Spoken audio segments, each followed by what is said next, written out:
The Kite Runner. What a heart shattering, hair raising, never published before kind of an experience of a book by Khaled Hosseni. Pramugdha, what are your views on this versatile novel and author? Well, in my opinion, while reading this book, the reader might be overcome with an array of emotions, including faith, hope, and devastation, and also get a peek about the horrors of the war in Afghanistan. So, Rohan, why don't you give our listeners a little sneak peek into this masterpiece? Yes, of course. Why not?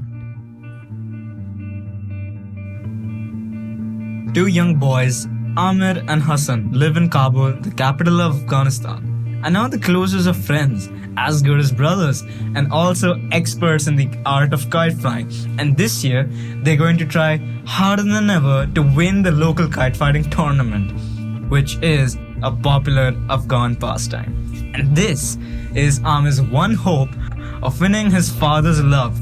But just like the kites battling in the skies, war comes to Afghanistan and the country becomes an extremely dangerous place to live in. So, Pramugdha, according to you, who is your favorite character? My favorite character from this novel is Amir, who is also the narrator of the story. I really like his sensitive and intelligent personality and also his drive. He was driven by his passion to win the love of his father, that he would sacrifice anything. And that also makes him a fitting protagonist. So, Rohan, what are your opinions on the other major character in this novel, Hassan? Well, my favorite character, I would say, is Hassan. He's Amir's best friend, and he's always proved himself to be a loyal friend to him. And he always used to defend Amir whenever he was attacked, and he was always there to listen to him. That, according to me, defines his traits as bravery, selflessness, and intelligence. In war, people are often forced to make great sacrifices. In the young Amr himself, he commits an act of betrayal towards his best friend Hassan, which haunts him for the rest of his life. This is the guilt that drives him towards redemption and to do something good and on the honor of his friend. It's fast paced and hardly ever dull.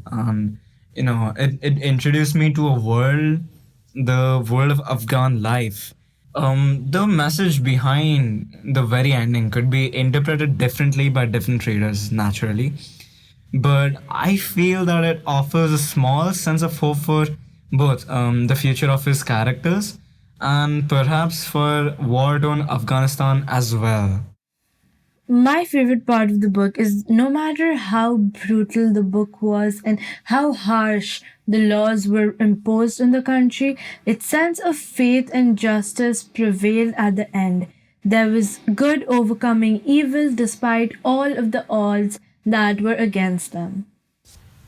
The book brings around character development in a very well manner, and it also portrays the hardships of the war torn countries in an appreciable and appropriate way.